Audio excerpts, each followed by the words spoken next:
Hello and welcome to the Film Ireland podcast. I'm Gemma Creagh and I'm chatting with documentary filmmaker Kim Bartley about her powerful documentary Pure Grit.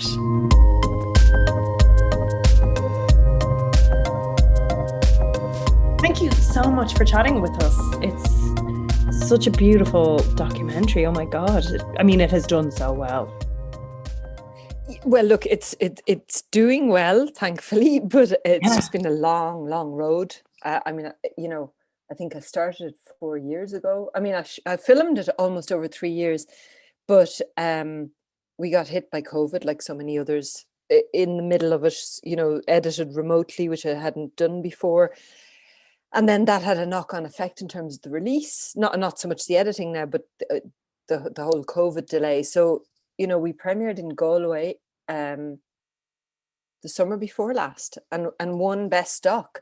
And here we are now in cinema. So it's taken a while, but it's great. No, and it's had a great run along the way. Like, it's done very well everywhere it's shown. Awards and like accolades and brilliant reviews, like, have followed it around. Like, people definitely kind of really just immediately get it. I think when you see it, it's so poignant. Yeah, it is. It's a few people have said that it almost plays like a drama, which I never thought of it that way. But it has all these incredible elements. I knew it when I started out that I was so blessed with her whole hinterland, if you like. So you've got this stunning landscape. Then you have this extraordinarily visual sport that she's involved in. And not only is it beautiful, but it's also extreme. And I had never seen it before. How did you become involved with the documentary? It's such an incredible world. How did you find Sharmaine? Like, she's just such an amazing person. She's so strong, she's so powerful, she's so vulnerable at the same time. Yeah, she is an incredible character, and I kind of knew from the moment I came across her, even though it was online through Facebook. I just knew instinctively that she was special and that she'd be an interesting person to film with. That was my sense of it. So I came across her. I came across her because I started researching Indian relay racing after seeing it while I was on a different shoot, and it was extraordinary and very thrilling, very colourful, but male dominated. So I was interested to see if there were women racers, and I just contacted groups of female racers and other organizations on Facebook, and just ended up hooking up on Facebook with all these lady racers. That's what they call themselves. And in the group was Sharmaine, and we just started chatting and speaking on the phone, and she was just so open. She was so open to telling her story. Now, I didn't know any of the layers of her story. At this point, I was just interested in doing a documentary about racing. And then eventually I made my way over to Wyoming to meet her. And, there was so much more to her story. And she was just so, willing to come on board and happy to collaborate. And we just clicked. So that's where it all started. Wow. Because it did take place over 3 years, and so much happens. Like, you expect to watch. I'm not going to say anything because I really hope people will go and see this, and especially see it on the screen, because it's so powerful, and you do such an amazing job of capturing the immersiveness of the world, those, like, the warmth, the alienness of it, the kind of nature, the importance of nature. Like, it's all in there, and it's so visual and it's so powerful. And there's ups, there's downs, there's physical fastness and pain, and then it's just this layer of like an emotional roller coaster the whole way. Yeah. And you see, the thing was too, shooting an observational documentary from a distance is difficult. So over the 3 years we were over there, I think it was 7 times, and a couple of those times was for a week, no more than that. So it's really hard to stay on top of what's happening in someone's life, because things do change. And I think life on the reservation can be quite chaotic. So I think there's a lot of drama that, wouldn't necessarily happen in that space of time in my life, for example. Just because it's a tough environment. It's a tough place to live.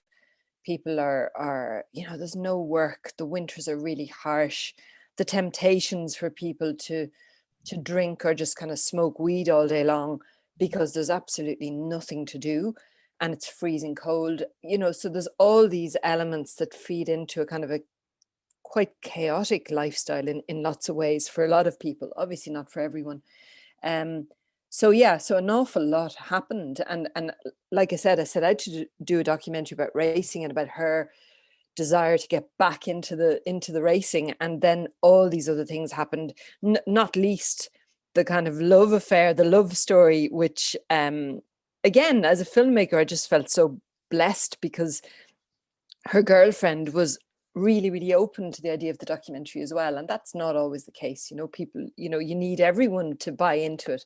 And in this case, everyone did, and Sharmaine's family as well. So, and as you mentioned, the backdrop, I mean, it's the most beautiful, remote, very, very hard to reach, but beautiful part of the world. And for a filmmaker, that's the dream. And we were a tiny team of two. So, we just lapped it all up, and we were able to go with the flow because we were such a small team as well. So it meant that the intimacy was there at all times. There's this kind of like weight that's pressing down on her, and you really get that sense of this kind of like cyclical intergenerational trauma. And as well, you can tell that, by the way, like she's such an expert in her field, but yet she's being talked down to so badly by her brother in one of the scenes.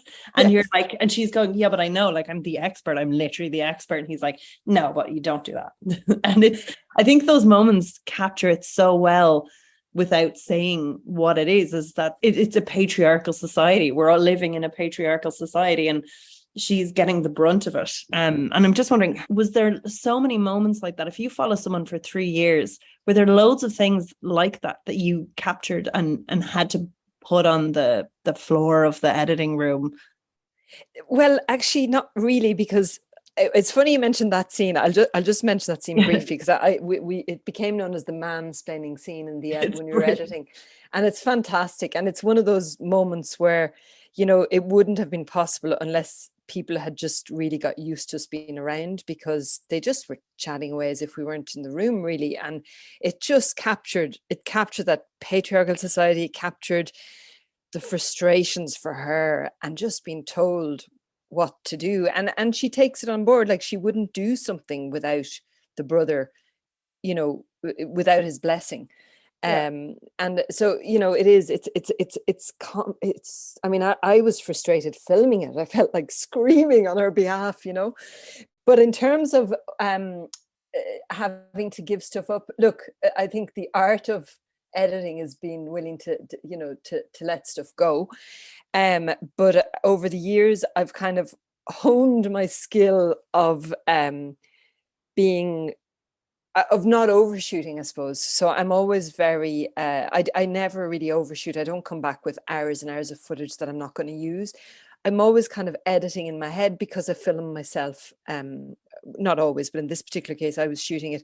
So I'm very, very clear on what scenes, even on the day, I kind of know this will make the cut or it won't, so there was it was quite tight. I'd say the bulk of what I shot ended up, obviously not everything, but the bulk of what I shot ended up in the final cut. Again, you're just capturing these twists and turns. I think some of it now that I'm thinking about it, she is lamenting on it, and it I wonder, is like it's an interview piece on her thinking back on it, on their relationship. But then there's other moments that are like you're in the absolute thick of it, and is it just that it is that chaotic all the time and you're capturing it, or did you go, look, I know this is when a big race is coming up and there's going to be stresses on, I'm going to come for this?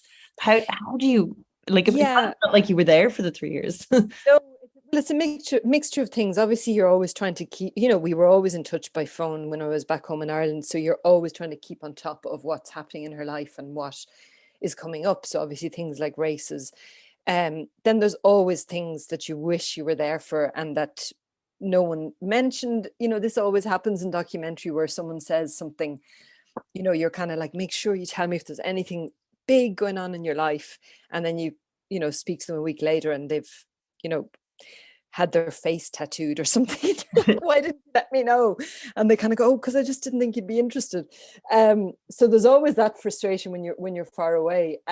But yeah, I think that, like, I mean, in cases where I missed something that I felt was very important, obviously then I just did sit down with Sharmaine and she talked about it, you know, in the past. But the other thing that I suppose helps, I always feel, is that when I'm working like this, it's a really small team. So it's myself and my partner, who's a sound recordist, and so he's on sound and doing a million other things as well to help, and I'm on camera. And because people get to know us as a couple, they don't seem to think of us in terms of a crew as much.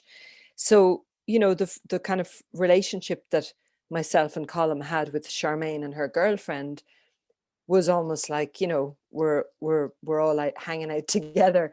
And I tend to chat a lot as I'm filming. Obviously I cut my chat out when I'm in the edit, but it's very kind of casual. So that's how I think we managed to capture the kind of very intimate moments, because well, I suppose it's one of the reasons. I think people just develop, you develop this rapport.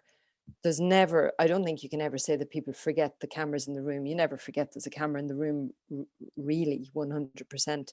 But I do think we really became part of the scenery. As a kind of your main subject, she's both stoic, and again, I know I said this before, but she's like she gets very vulnerable in moments. You know, like there's an argument scene between her and her partner Savannah, and they're going at it, and she won't even give Savannah too much, but yet you have her captured saying these like really beautiful, poignant things, and really getting to the heart of how she felt about stuff. And I'm like, I'm just wondering, like, I know I'm sort of asking the same question a bunch of times, but like how did she do that though? Well, you know, it was down to her. She never ceases to surprise me. It's amazing, like, you know, because there were frustrating moments over the 3 years. There was a time where Sharmaine was kind of drinking more than she really should, or smoking too much weed, or partying, and you know, there were ups and downs, and there were difficult times, and you know, there were moments where I'd kind of like despair because she wouldn't show up for 3 days, or she'd say, I'm going to be doing, you know, we'd fly over from Ireland for a race, for instance, and get there, and she decides on a whim she's not going to race, and you're like, oh, but I mean, you know, I'm there to follow. I'm not there to set the agenda. So I follow, and you turn a negative into a positive. But in terms of Sharmaine herself, she just needs time to process stuff. And for someone who has had little education, and she doesn't really read a whole lot, and you know, she's had a colorful life, and she's tried things out. She's open to the world, and that's what's wonderful about her. But she has just an incredible way of expressing herself, and she needs time to think and process. So if I put a question to her, she'd sometimes kind of go, I don't know, or I need to think about it, or, you know, nothing, or, you know, just give you a kind of a one-word answer. And then 2 days later, out of nowhere, she'd say, you remember that question you asked me 2 days ago? Boom. And she'd just come out with this, you know, really kind of profound and well thought out, and very often very poetic answer. So it was always a surprise. There were always surprises with her. And in many ways, again, watching it, you were saying that you weren't sort of the architect of the story. You were just there to observe, like, for so long, and getting to know her for so well, and following her life, like, and so much happening in those 3 years. Like, I mean, if you had kind of said this happens I think in a normal person's life, probably over 10 years, the amount of stuff that happens, and like when they're older. I'm just, you know, like, that's something that it's like, she's so young for all this to kind of happen in and around. And I'm just like, do you maintain that relationship now that you've finished? And when you finished, did you feel a sense of relief or a sense of loss, or? I think with every documentary I've ever made, I've developed a kind of a relationship with the film and people I'm filming with that that is enduring. Like it's not necessarily that I see people all the time or talk to them every week or anything like that, but there's a relationship there and that just stays. So with Sharmaine, you know, we talk on the phone every few weeks. She's more of a Facebook than a phone person, so you know that we're in touch all the time. Same even with her girlfriend. And I think what I do feel is, I think when you come to the end in your mind, when you kind of feel, okay, this, you know, I have a beginning, middle, and end to this story, and we've no budget left either at this point. You kind of feel that you've come. I think you know yourself when you've naturally come to the end of the filming process, and you know, with an observational documentary, it's always difficult because you don't know, and it's difficult for funders because they want to know where it's going, or where it's going to end, and you don't really know. I knew there was plenty of drama to keep us going, but I didn't know where the story would end. So when it did come to the end, which was actually COVID, we got the last flight home before they stopped flying from the US to Ireland. Wow. I kind of knew it felt right. It felt like we'd completed the journey in terms of the documentary anyway, and that to kind of hang on any longer would have been too much. And you know, without giving away too much of the film, you know, tough. There just been a very difficult time for the family, in the final months of filming. And you know, even if you have a good relationship with people and they're happy to share their stories in film, there comes a point where you just want to leave them be and not be skulking around with your camera all the time. So it came to a lovely end, and it felt natural at the time. And the relationship is ongoing with her and her family. And actually, just to say about the funding thing. So how do you get funding for something like this? Do you film an interview with her, do a little pitch document, come back to Screen Ireland? Do you get a producer on board first, write a pitch document? Like what do you do? Well, in this case, I mean, look, when you can, obviously that is the best way to go, is to film with someone, and I did do that in this case, but it wasn't by design. I didn't have at that stage any development money or anything like that. I had built this rapport with Sharmaine, you know, like I said, through Facebook and on the phone, and I was just really, really keen to meet her. I kind of knew in my gut that it would work out, but I needed to obviously meet her in person.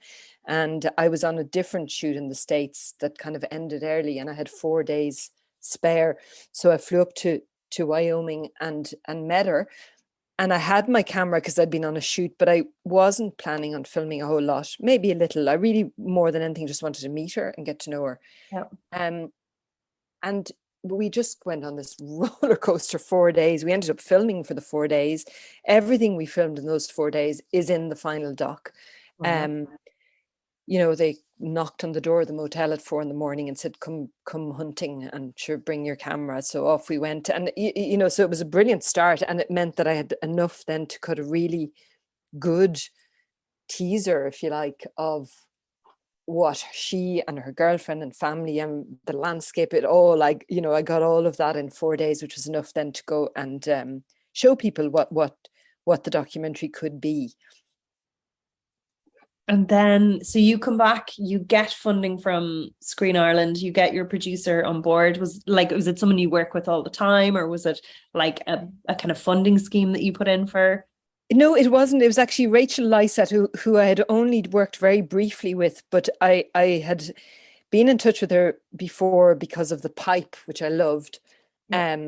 And I had kind of reached out to her, just thought we might, you know, she might be a good person to work with at some point. And then she got me on board for 2 parts of a series she was doing. So we just finished working together on those, which was very, you know, just a brief little professional kind of Thing. thing. Yeah, exactly.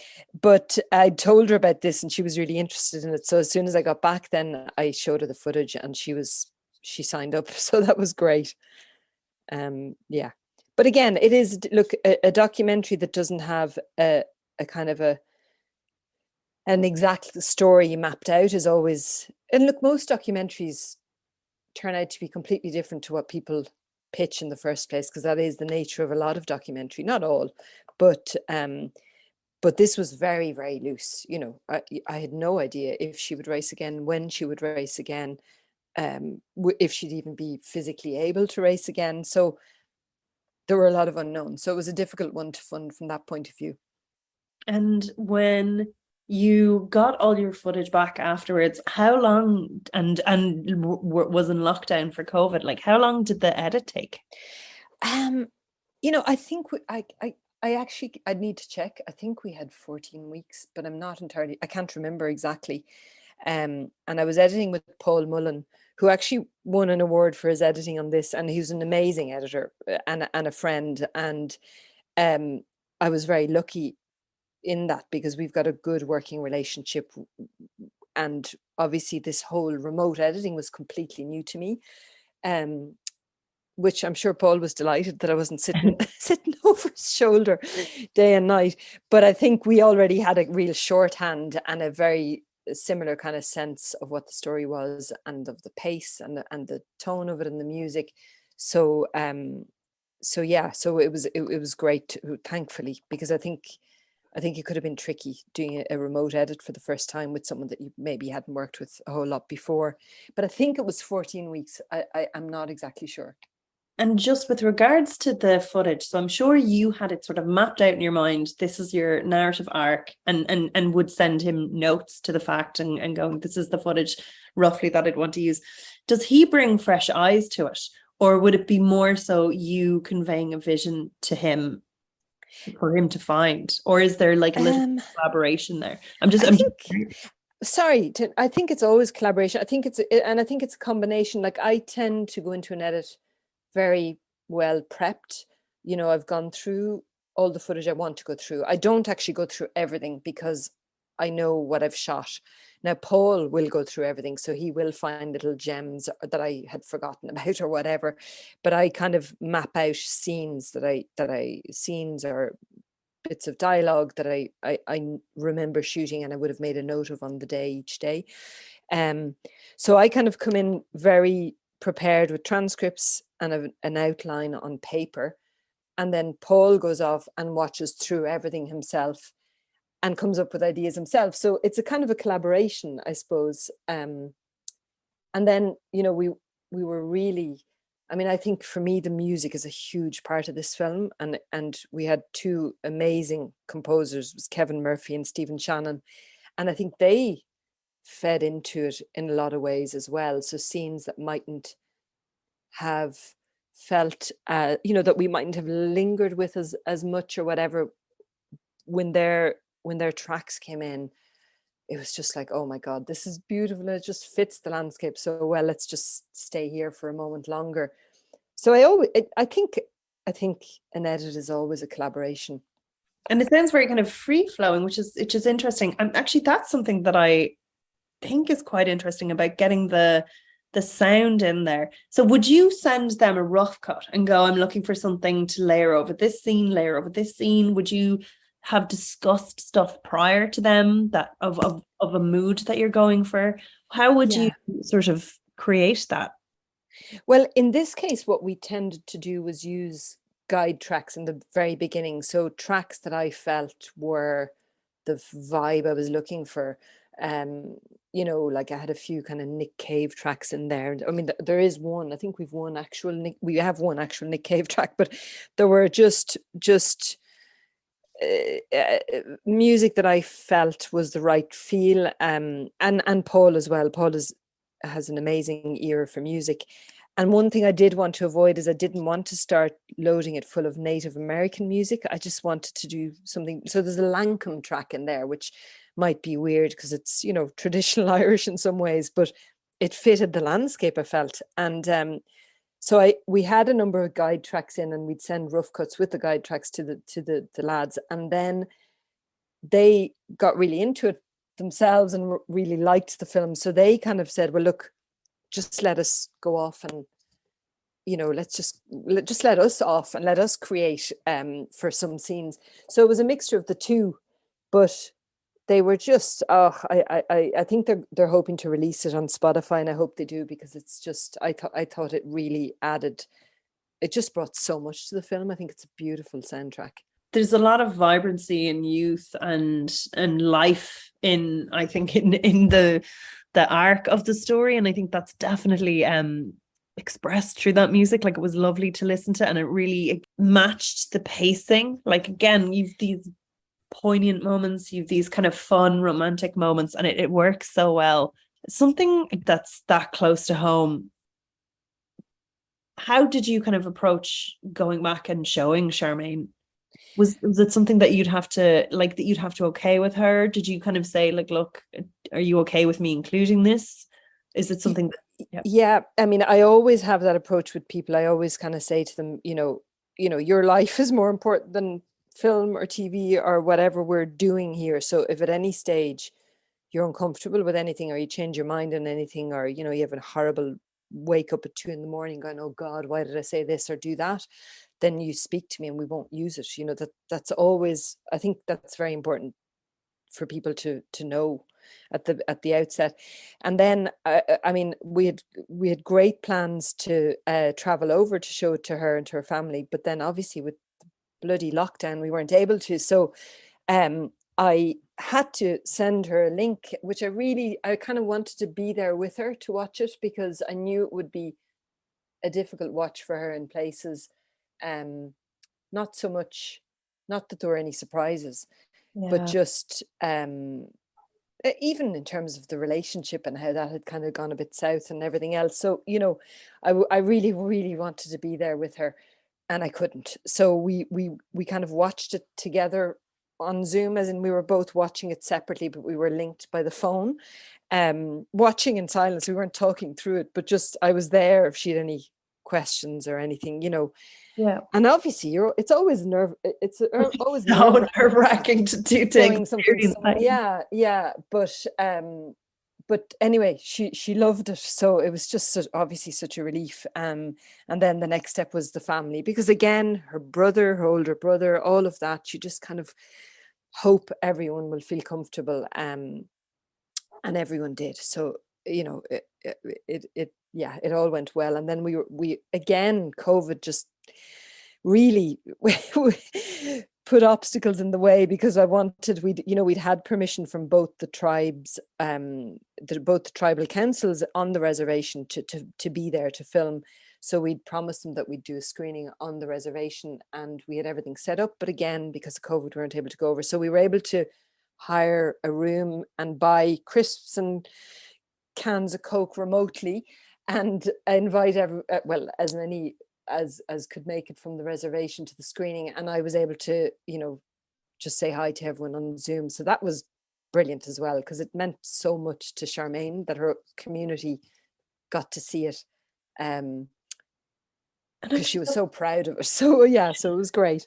It's such a warm portrait as well. Like, it's so beautiful. Just out of curiosity, you were saying about going onto the reservations. Was there any issue with gaining access to those spaces as well? Because I mean, there are people that have just been screwed over so many times. Did you have well, I mean, we had to, there was, we were, I kind of, when I first went there, those first 4 days, I hadn't given any of that any thought. I'd literally just rocked up to her house and we filmed and hung out. And then when I started, pre-production and trying to get funding and all of that, and gave it some thought, obviously realized that if I wanted to spend time on the reservation, we'd need to speak to the relevant authorities. And I approached Taylor Sheridan, who had written and directed a movie called Wind River, and has gone on since that to do Sicario and Yellowstone and all of that. And Wind River is the same reservation that Sharmaine lives on, and they had filmed some of the scenes on the res there. So I reached out to him and asked him would he be EP on this, and kind of set us in the right direction. And he came on board, and he was able to put us in touch with another Native American lawyer who became an EP on it as well. And he had all the contacts on the ground and knew everyone. So he was able to kind of organize the meetings with the right people. So we had to go in with Sharmaine to the tribal council, which was this big, room in the round, and all the elders were sitting there, and we had to pitch basically what the documentary was and what we were hoping to do with it, and she had to explain why she wanted us there, and then they had to go off and deliberate. So obviously Another nerve-wracking moment. another nerve-wracking moment, but no, they gave us their blessing, and that was great. So no, we never had any issues. The only issue, and it'll break my heart till the day I die, was the last race in the film. Yeah. Was organized by a different organization than the one that we had filmed it before, and I don't know why, or there was no reason given, but they said to us that we couldn't film, and this was the big race. It was the finale of the documentary. So we ended up having to film from, on a long lens from 3 fields away, and she had a GoPro, and then other people that were there had filmed little bits, but that was heartbreaking, because it was really meant to be the kind of the grand finale, and we couldn't shoot it the way we wanted to. But anyway, we were very lucky up until that moment, and it works. I think in the end Paul managed to sew it together in the edit. And you don't really realize that we were locked out. Around, no. Yeah. And just with regards to it being received, because it's such a beautiful universal story. There's love, there's loss, there's so much more loss than love, and celebrations. And it's so human and universal. How has it been received? Because now it's finally getting its release, but it had an amazing festival run. Yeah, well, it's been really, this is it. I think that her story is very relatable. So in a way, it's really appealed to people who kind of didn't know much about Native American culture, or I think a lot of people are fascinated by it. And I think we all grew up with these ridiculous notions through, cowboy and Indian movies growing up, and to kind of have a window into, a genuine slice of life on a Native American reservation, I think has really been interesting for a lot of people.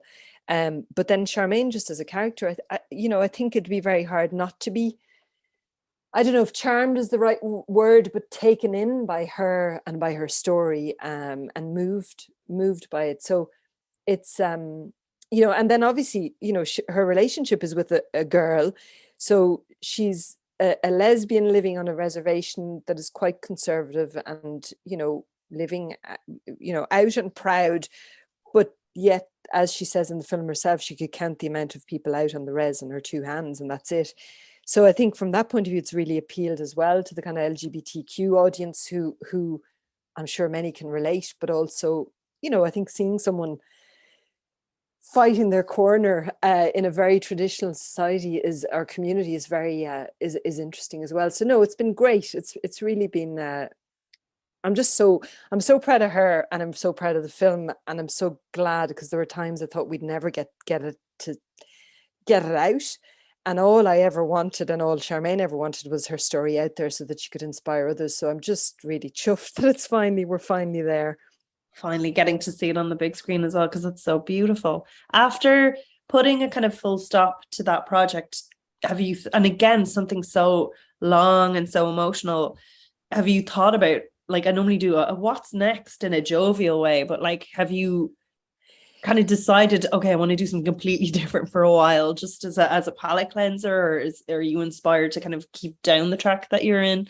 Well, I think, look, observational documentary is what I love, and I think it's what I do best. I've done all kinds of other docs, and I love, I love trying new things, but I suppose I'll always have an eye open for a really special character, or a story that kind of requires an intimate approach. That's what I love doing. So, I have a couple of projects at the moment that are very different to that are probably a lot easier to do, because you know exactly what the beginning, middle, and end, and there's a bit of archive, and there's this and that. But that type of documentary is really what I love. So I hope I get to I hope I find the right story and the right subject very soon for another one like that, because that's what keeps me going. So if the universe blows something into your path, then that's when I'm ready to grab it. Yeah. Fabulous. Well, thank you so much for chatting with us. It's absolutely, I had heard so much about it, and I'm just, it really, like, people kept talking about it and kept saying it was amazing, and it actually exceeded my expectations watching it of how really gorgeous it is. Well, listen, thank you so much. Thank you so much for chatting with me.